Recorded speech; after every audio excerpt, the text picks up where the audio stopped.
ఏం కాదు. సరే, లోకేష్ అక్కడి నుంచి మాట్లాడుతున్నారు బాధితుల దగ్గర నుంచి, ఒకసారి చూద్దాం. వాళ్ళకి పర్మనెంట్ ఉద్యోగం ఇస్తామని ఆయన హామీ ఇచ్చారు. వాళ్ళు నివసించాలనుకుంటే ప్లాంట్లోనే ఇల్లు ఉండేదాన్ని కూడా ఆయన ఇస్తా అన్నారు. ఇంతేకాకుండా పర్మనెంట్ ఎంప్లాయీస్కి చాలా స్పష్టంగా ఇంత రావాలనేది ఉంది నిబంధనలు. అది కూడా మేము రివ్యూ చేస్తున్నాం. దాంతోపాటు కాంట్రాక్ట్ ఎంప్లాయీస్ కూడా ఇంత ఇవ్వాలి, యాక్సిడెంట్ జరిగితే ఇంత ఇవ్వాలని చాలా స్పష్టంగా Visakha steel plant rule book లో ఉండడం జరిగింది. మీకు వచ్చి కేవలం ఏదో చెక్ అందించే లేదానికి రాలేదు. ఆ కుటుంబాలకి శాశ్వతంగా అండగా నిలబడడానికి ఈరోజు ఎన్డీఏ ప్రభుత్వం అడిగేసి గతంలో ఎప్పుడు లేని విధంగా పర్మనెంట్ జాబ్ ఇస్తామని పెద్ద మనసు కుమారస్వామి గారు ఒక హామీ ఇచ్చారు. కేంద్రంలో ఉన్న సెక్రటరీ గారు ఇది ఎక్కడ లేదు కదా సార్ అంటే, అవసరమైతే నేను క్యాబినెట్ కూడా తీసుకెళ్తా, nothing to worry, I will get it done, నాది బాధ్యత. ఎందుకంటే ఆ కుటుంబాలకు మన అండగా నిలబడాల్సిన సమయం ఇదని ఆయన చెప్తాం జరిగింది. సో ఎక్కడ జరగలేదు. ఇప్పుడే గురువు గారు చెప్పినట్టు పిల్లలు కూడా చదువుకునే.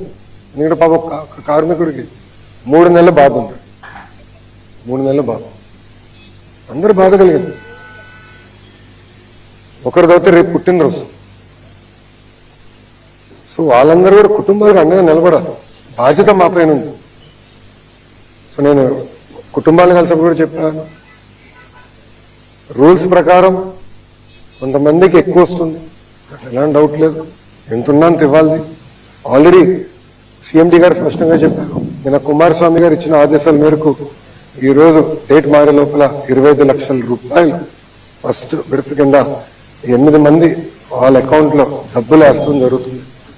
ఇంతేకాదు దాని తర్వాత రావాల్సిన ఎక్స్గ్రేషియా, పిఎఫ్ అకౌంట్ నుంచి రావాల్సిన డబ్బులు, స్టీల్ ప్లాంట్ ఇవ్వాల్సిందంతా కూడా మేము మొత్తం క్యాలిక్యులేట్ చేసి ఆ కుటుంబాల అకౌంట్లో వేసే బాధ్యత ప్రభుత్వం తీసుకుంటుంది.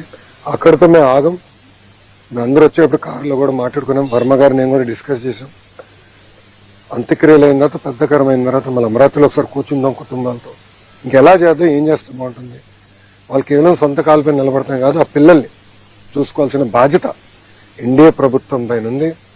గతంలో ఎట్లయితే విశాఖ ఉక్కుని కలిసికట్టుగా ఎన్డీఏ కాపాడిందో అదేవిధంగా కార్మికులకి మేము అండగా నిలబడతాం, ఆ కుటుంబాలకి మేము అండగా నిలబడతాం. ఇంతేకాదు నిన్న కుమారస్వామి గారు ఒక ఆదేశాలు కూడా జారీ చేశారు. 3 సీనియర్ మెంబర్స్తో కమిటీ వేసి, వాళ్ళు ఇప్పుడు సుమారుగా 4-5 వాళ్ళు వస్తున్నారు. కమిటీ మొత్తం రివ్యూ చేస్తారు, డేటా అంతా చూసుకుంటారు. ఆ టైంలో 2nd, 3rd, 4th ఎక్కడైతే యాక్సిడెంట్ జరిగిందో అక్కడ ఉన్న కార్మికులతో కలుస్తారు. వాళ్ళది కూడా ఏం జరిగింది ఏంటని తెలుసుకుంటారు. ఇది కింద నుంచి కారింది కాదు, ఏంటేదో లాగితే ఫినిష్డ్ ప్రోడక్ట్ బయటకు వచ్చింది కాదు, పైనుంచి పొంగుతాం కూడా కాదు, కక్కింది. పొంగినది వేరే రకంగా అనుకోవచ్చు, కానీ కక్కింది. ఎందుకు జరిగింది, ఎక్కడ జరిగింది, ఎందుకు ఇక్కడ జరిగింది, దీని వెనకాల ఏంటి, మొత్తం మనం క్షుణ్ణంగా పరిశీలించాల్సిన బాధ్యత అటు స్టీల్ ఇండస్ట్రీ పైన ఉంది, రాష్ట్ర ప్రభుత్వం పైన ఉంది. తప్పనిసరిగా నివేదిక వచ్చిన తర్వాత ఏం చర్యలు తీసుకోవాలో ప్రభుత్వం తీసుకుంటుంది. కానీ ఈరోజు యాక్సిడెంట్లో దెబ్బలు తగిలిన కార్మికుడిని హాస్పిటల్లో కలిసారు. ఆయన పేరు శ్రీనివాస్. ఆయన కలుస్తుంటే ఆయన ఒక మాట అన్నాడు, ఆయన మాకు దెబ్బలు తగిలినాయి, మీరు వచ్చారు పెద్ద మనసుతో మాకు అండగా నిలబడతాను, కానీ విశాఖ ఉక్కుని మీరు కాపాడండి. మీరు ఉక్కుతో అండగా ఉండండి, ఈ ఫ్యాక్టరీతో అండగా ఉండండి, ఉక్కు ఫ్యాక్టరీతో అండగా ఉండండి. ఇది కేవలం మా కుటుంబాలే కాదు, లక్షలాది కుటుంబాలు గాజువాక, విశాఖపట్నంలో దీనిపైన ఆధారపడి ఉన్నాయి. చూసుకోవాల్సిన బాధ్యత మీదని ఆయన చెప్పారు. ఇన్ఫాక్ట్ ఆయన చెప్పినప్పుడు నేను అనుకుంటే ఆయన గురించి, ఆయన కుటుంబం గురించి ఆయన మాట్లాడుతున్నాడేమో అనుకున్నా. వర్మ గారు కరెక్ట్ చేశారు, లేదు బాబు విశాఖ ఉక్కు గురించి ఆయన మాట్లాడుతున్నాడు. అంటే ఎంత పెద్ద మనసుతో కార్మికులకి ఎంత ఎమోషనల్ అటాచ్మెంట్ ఉందో నిజంగానే నేను ఈరోజు తెలుసుకుంటాం జరిగింది. ఇంతేకాదు ఉత్తరాంధ్రలో పెద్ద ఎత్తున పెట్టుబడులు వస్తున్నాయి, మీ అందరూ తెలిసిన విషయమే. డేటా సెంటర్లు అవ్వచ్చు, ఐటీ అవ్వచ్చు, హెవీ ఇండస్ట్రీలు కూడా పెద్ద ఎత్తున, మిగతా ఉక్కు ఫ్యాక్టరీలు వస్తున్నాయి, ఇంకా కొన్ని అనౌన్స్మెంట్ త్వరలో రాబోతున్నాయి. ఇవన్నీ వచ్చినప్పుడు స్కిల్ డెవలప్మెంట్ అనేది చాలా చాలా అవసరం. ప్రధానమంత్రి గారు కూడా చాలా స్పష్టంగా ITIs కి సుమారుగా 60,000 కోట్ల రూపాయలతో స్కిల్ డెవలప్మెంట్ కి ప్రత్యేక శ్రద్ధ పెట్టారు, ప్యాకేజ్ ఇచ్చారు. దాంట్లో భాగంగా ఫస్ట్ ప్రాజెక్ట్ మన పాయకరావుపేట అనిత గారి నియోజకవర్గంలో అటు ఆసిలర్ మిత్తలు, ఎందుకంటే వాళ్ళు కూడా ప్రైవేట్ సెక్టర్ కూడా కొంచెం డబ్బులు పెట్టండి, వాళ్ళు ముందరికి వచ్చి మేము పెడతామని చెప్పి పెద్ద ఎత్తున ట్రైనింగ్ కూడా చేయాల్సిన అవసరం ఉంది. అటు ఫార్మా అవ్వచ్చు, స్టీల్ అవ్వచ్చు, మిగతా మ్యానుఫ్యాక్చరింగ్ సెక్టర్స్ అవ్వచ్చు, ట్రైనింగ్ అనేది చాలా చాలా అవసరం. దాంట్లో ఎలాంటి సందేహం లేదు. ఒక విద్యాశాఖ మార్చులుగా నా పైన బాధ్యత ఉంది, ఎందుకంటే స్కిల్ డెవలప్మెంట్ నాకేంది, ట్రైనింగ్ రీట్రైనింగ్ నిరంతరం ట్రైనింగ్ చేయాల్సిన బాధ్యత మా పైన ఉంది. అది కూడా ప్రభుత్వం చాలా సీరియస్గా తీసుకుంటుందని ప్రజలందరూ కూడా తెలియజేస్తూ, ఇప్పుడు మీడియా మిత్రులకి ప్రశ్న ఉంటే సమాధానం చెప్పినాక నేను సిద్ధంగా. కార్మికుల కన్నా తక్కువ ఉన్నారు, కాంట్రాక్ట్ కార్మికులు కూడా తొలగించారు, పర్మనెంట్ కార్మికులు కూడా తొలగించారు, నిర్వహణ రైట్ సార్. సహాయపడడం అదే నేను ఇందాక చెప్తున్నాను, సహాయపడము అది చాలా మంచిది. ఆయన కుటుంబాలను ఎలా ఆదుకుంటామని చెప్తున్నారు, అది తప్పకుండా జరగాలి. కానీ ఆ కార్మికుడు చెప్పినట్టుగా బాధిత కార్మికుడు ఉక్కు ఫ్యాక్టరీని కాపాడండి, మా కుటుంబాలను ఆదుకోవడం, ఇది విశాఖపట్నాన్ని, విశాఖ ఉక్కును వేధిస్తున్నటువంటి ప్రధాన సమస్య. ఇప్పుడు కూడా ఆయన ఆచలర్ మిట్లవని 6,000 మంది కాంట్రాక్ట్ వర్కర్లను తొలగించారండి ఈ టైంలో. దిస్ ఈజ్ లేటెస్ట్ రిపోర్ట్, ఉక్కులో అంతులేని విషాదం. లేటెస్ట్ రిపోర్ట్ 6,000 మంది కార్మికులను తొలగించారు, 2,000 మందికి VRS ఇచ్చేశారు. ఇంకోటి, ఇలాంటి ప్రమాదాలను పసిగట్టే సెన్సార్ వ్యవస్థ ఒకటి ఉంటుంది. ఈ సెన్సార్ వ్యవస్థ పనిచేయడం లేదు.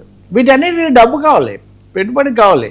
అందువల్ల ఉక్కు ఫ్యాక్టరీని కాపాడడం అన్నది అది చర్యల ద్వారా ఆచరణలో నిరూపించుకోవాలి తప్ప ఎన్డీఏ కాపాడినట్టు అంటున్నారు. ఎన్డీఏ మంత్రిగా ఆయన వచ్చారు కాబట్టి అది చెప్తున్నారు. కానీ ఎన్డీఏ హయాంలోనే ఇది బాగా 2021 నుంచి ఎన్డీఏ ప్రభుత్వమే ఉంది. నిజానికి స్ట్రాటజిక్ సేల్స్ అన్న లక్ష్యాన్ని విరమించుకున్నారా? ఈరోజు ఆ కీలకమైన వివరణ కేంద్రం నుంచి రావాలి, మామూలు మాటలు కాదు. విశాఖ ఉక్కు యొక్క స్ట్రాటజిక్ సేల్స్ అన్నటువంటి టార్గెట్, వ్యూహాత్మకంగా అమ్మకం అన్న లక్ష్యాన్ని విరమించారా? దానికి కొత్త పెట్టుబడులు ఏమైనా కేటాయిస్తారా? ఆధునీకరణ కోసము, ఎందుకంటే తుప్పుపట్టే యంత్రాలు కొన్ని అసలు మూలను పడేశారు. 10 సార్లు ఆపేసిన బ్లాస్ట్ ఫర్నేస్లు ఏమవుతాయి? ఒకటిగా సమస్య చాలా ఉన్నాయి ఇక్కడ. అందువల్ల ఇప్పుడు సహాయం చేయడము జరిగిన దానికి మనం అంతవరకు అది మంచిదే అని చెప్తూనే, అదే సమయంలో మటుకు లోతుగా వెళ్ళాల్సిన అవసరం ఉంది. చేసింది సరిపోతుంది అనుకుంటే మటుకు అది కుదరదు. కార్మికులు లేకుండా అయితే పని జరగదు. 5గురు ఉండాల్సిన చోట ఒక్కరే ఉంటే ఎలా జరుగుతుంది? ఈ 6,000 మంది కాంట్రాక్ట్ కార్మికులు రీప్లేస్మెంట్ ఏంటి? అసలు కాంట్రాక్ట్ కార్మికులు ఎందుకు? ఫ్యాక్టరీ పర్మనెంట్గా ఉంటుంది, మేమేం చేయమన్నప్పుడు. కాబట్టి చాలా ప్రశ్నలు ఉన్నాయి.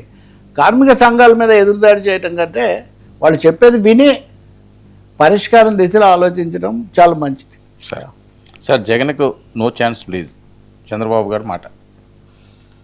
ఆయన నిన్న కాకినాడలో పర్యటించారు. మనం మాట్లాడాము భూ సమస్యలు, వాటి గురించి చర్చించడానికి. అక్కడే తన కోసం ఎదురు చూస్తున్న